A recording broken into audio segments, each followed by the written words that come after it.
Hi, hello, வணக்கம். நான் GV. நான் இன்றைக்கு உங்களுக்கு செய்து காட்ட போகிறது ஃபிஷ் பேன். வாங்க வீடியோக்குள்ளே போகலாம். ஃபிஷ் பேனுக்கு நான் டின் ஃபிஷ் ஒன்று எடுத்து அதை துப்புரவாக்கி வச்சிருக்கிறேன். உருளைக்கிழங்கு அவிச்சதையும் ஒரு பவுலில் உருளைக்கிழங்கு அவிச்சதையும் நல்லா அவிச்செடுத்து வைக்க வேணும். டின் ஃபிஷ்ஷையும் சேர்த்து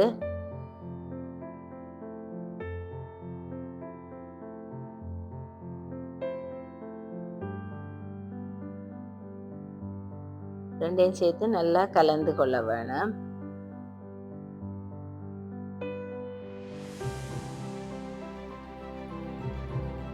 அதுக்குள்ள உப்பு, மிளகுத்தூள்,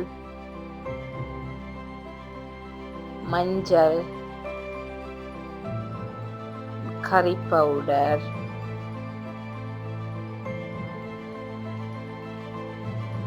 உங்களுக்கு தேவையான உரைப்புக்கு ஏற்ற மாதிரி நீங்கள் சேர்த்து கொள்ளலாம். கறி பவுடர், மிளகுத்தூளோ எதண்டான நல்லா சேர்த்து நல்லா கலந்து கொள்ள வேணும்.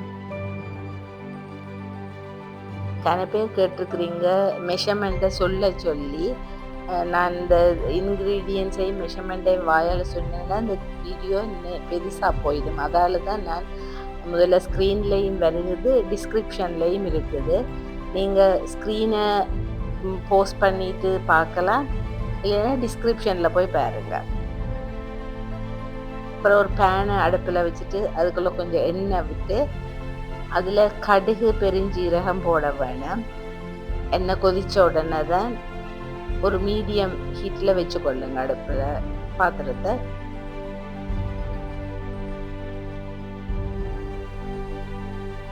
கடுகெல்லாம் நல்லா வெடிச்ச பிறகு வெங்காயத்தை போட வேணும். நீங்கள்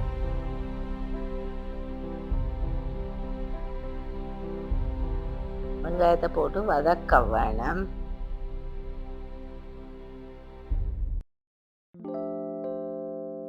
நீங்கள் வெங்காயம் வதக்கிக்குள்ள ஒரு கொஞ்சம் உப்பு வெங்காயத்துக்குள்ளே போட்டிங்கன்னா கெதியாக வதங்கும் வெங்காயம்.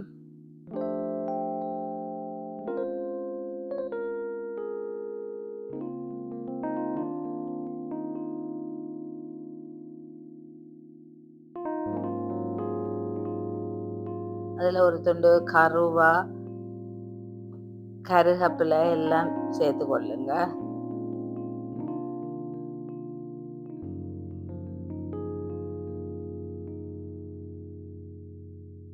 இஞ்சி உள்ளியும் சேர்த்து கொள்ளுங்க. சின்ன குறுனலா வெட்டி இஞ்சி உள்ளி அதையும் சேர்த்து வதக்கி கொள்ளுங்க.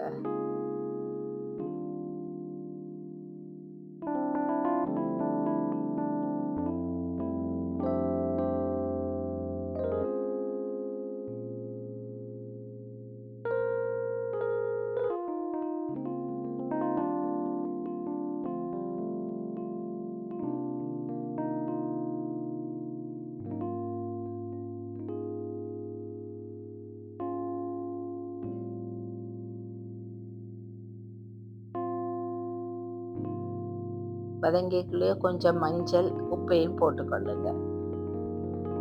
வெங்காயம் வதங்கிக்குள்ளேயே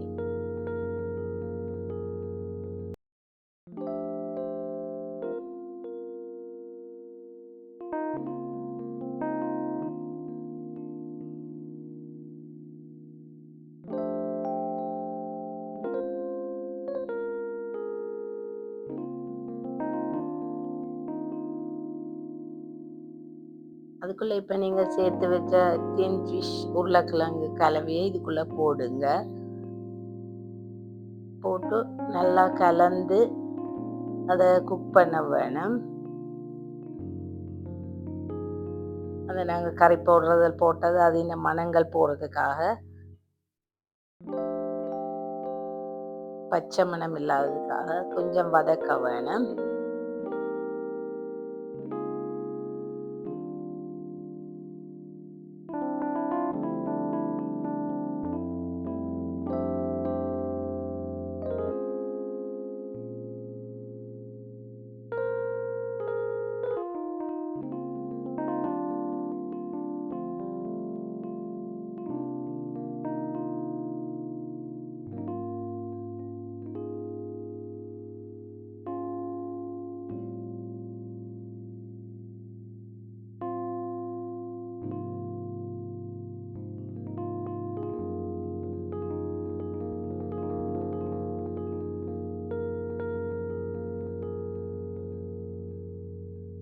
இனி அந்த பன்னுக்குரிய மாவை குழைச்சு கொள்ள வேணாம்.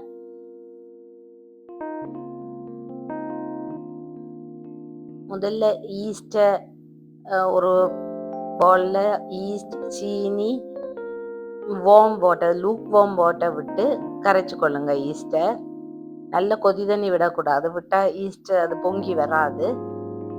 நிகச்சூட்டு தண்ணி விட்டு கரைச்சு கொஞ்ச நேரம் வைக்க வேணும். நீங்க மூடி வச்ச விட்டா அது பொங்கி வரும். நல்லா நல்லா கரைச்சிட்டு வைக்க வேணும்.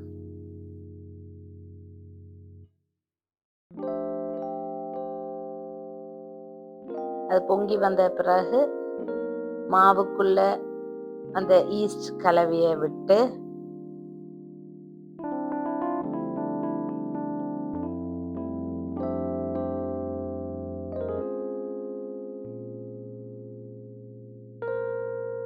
நல்லா கலந்து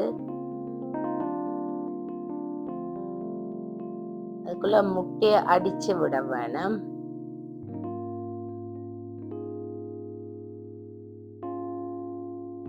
முட்டையை அடிச்சு போட்டு நல்லா கலக்க வேணும்.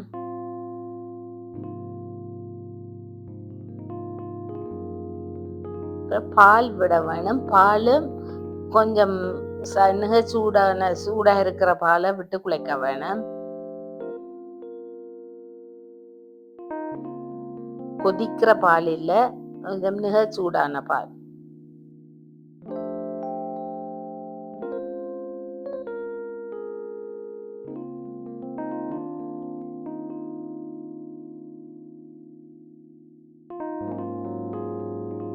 நல்லா கலந்து எல்லாமே சேர்ற அளவுக்கு கலந்து கொஞ்சம் கொஞ்சமா தான் பாலை சேர்த்து கொள்ளுங்க, ஒரேடியா விட்டுடாமல்.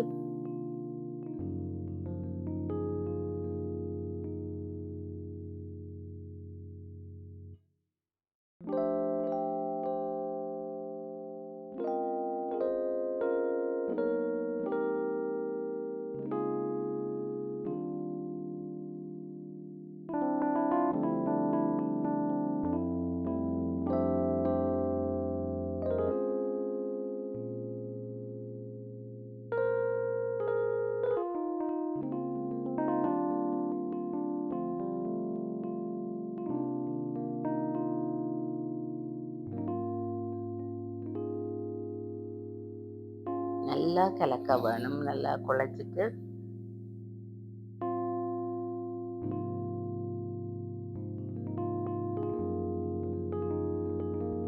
நல்லா இப்போ கொஞ்சம் ஸ்டிக்கியா இருக்கும். அதுக்குள்ள பட்டரையும் சேர்த்து நல்லா குழைக்க வேணும்.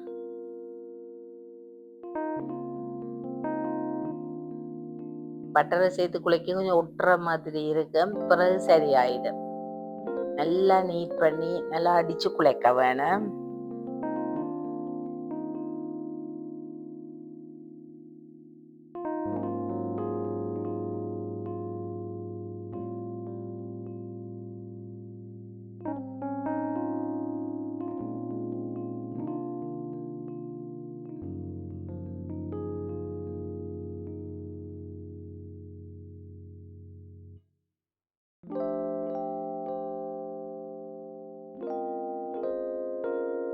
போல்ல வச்சு உங்களுக்கு குழைக்கிறது கஷ்டம்னா ஒரு ரோலிங் போர்டில் வச்சும் செய்யலாம்.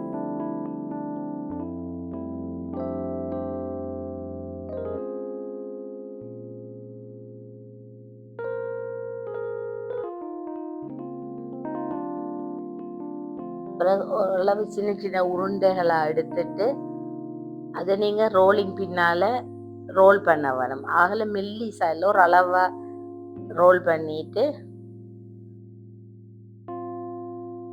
அதில் நடுவில் கறியை வச்சு முக்கோண ஷேப்புக்கு இந்த பண்ணை மூடிக்கொள்ள வேணும்.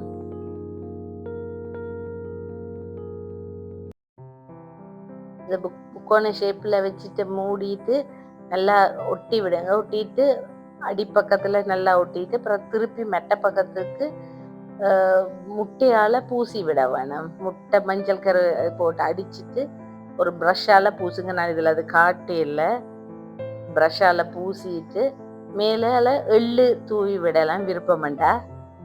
இது அப்படியே இது கொஞ்ச நேரம் மூடி வைக்க வேணும். ஒரு கிளிங் பேப்பரால் மூடி கொஞ்ச நேரம் வச்சுட்டு அது நல்லா பொங்கின பிறகுதான் பேக் பண்ண வைக்க வேணும்.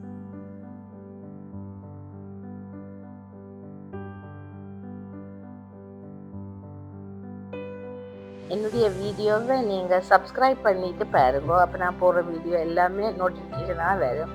தேங்க்யூ ஃபார் வாட்சிங்.